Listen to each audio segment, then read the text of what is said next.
In the last video, I showed you guys how you estimate a square root, and I gave you a reason why you might want to simplify a square root. Again, simplifying a square root is when you're going to make the number under the square root as small as possible. So you're going to rewrite the problem in a way that has a small number under the square root, which is good for estimating, among other things. So the steps are written there in blue. And there are a couple different methods you can use to simplify a square root, but the method that I like to teach kids most is by making a factor tree, which you guys would have made before in a previous math class. It's just an effective, easy way to get this done, and kids tend to really like this method overall, I would say. So, if you have a number under a square root, like right here, and you want to simplify it, we're going to think of two numbers. We're going to make a factor tree here. And we have to think of two numbers that multiply to 24. Could be any numbers you like, positive, like whole numbers. But it doesn't matter which ones you choose. You could do 2 and 12, you could do 3 and 8, 4 and 6. You'll get the same answer no matter what. I'm going to go ahead and use 2 and 12 here. And then you're going to break down each of these numbers if you can. 2 only breaks into 1 and 2. That's not helpful, so 2 stays there. It's a prime number, it doesn't break down anymore. And 12 can be broken into 6 and 2. 6 can break down into 3 and 2, and that's all I can break down. So once I get to the end, I only care about the numbers at the bottom of my tree. So the 6 that got broken down, the 12 over here that got broken down, don't care about those anymore, just those numbers. We are going to look for pairs of the same number. So for example, I have a pair of 2s. I could have paired up those 2s, doesn't matter, but I have a pair of 2s, which means I get to put a 2 on the outside of my square roots. Kind of a dumb way to remember this that might help you. If you have like this 2 right here, he had a friend available, so he's going to go ahead and he's going to go outside with the friend. Maybe they go to the movie or something, I don't know. But they went outside. This 3 right here, this 2, their friends aren't available right now, so they're going to stay inside because there's nothing for them to pair up with. They have to match the same number. So there's a 2 and there's a 3 on the inside. Numbers that are side by side, like this 2 and 3, get multiplied together. So I end up with 2 root 6. 2 root 6 is the same thing as the square root of 24. Type those both in the calculator, you'll get the same answer. But 2 root 6 is a little nicer because there's a smaller number under the radical.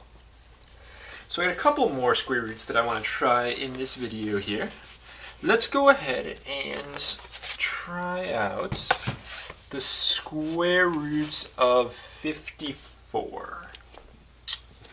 You know what? I'm going to mix up. I'm going to go square root of 108. So I have a square root right here that I want to break down. Simplify the square root of 108. So I'm going to make a factor tree here. I need two numbers that multiply to 108. I know it's an even number, so I know 2 goes into it, and then 108 divided by 2 is 54. And I'm just going to keep breaking down my tree. 54 is 9 and 6. 9 breaks into 3 and 3. 6 breaks into 3 and 2. Break down the problem as far as it will go. Once you get done, you're going to look for pairs of the same number. So I have a pair of 3s right here, which means I get to put a 3 outside my square roots. I have a pair of 2s, got a 2 right there and a 2 right there, so I get to put a 2 outside the square root. Remember, numbers next to each other get multiplied. And this last 3 right there doesn't have anything to pair up with. He has to stay on the inside. So 3 times 2 is 6. My answer is 6 root 3, or 6 times root 3. Alright, let me go ahead and I'm going to do 2 more problems in this video. Let's go ahead and try out the square roots of 22.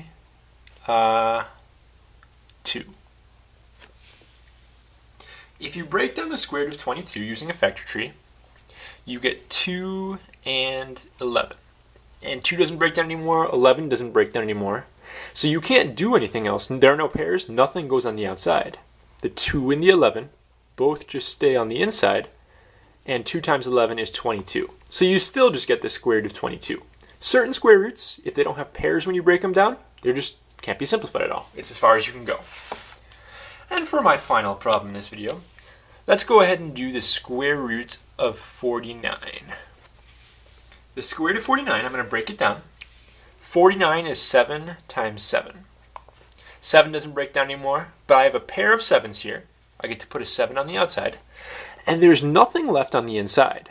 So I'm not even going to bother writing it anymore. You can think about it like there's a 1 on the inside. Square root of 1 is just 1.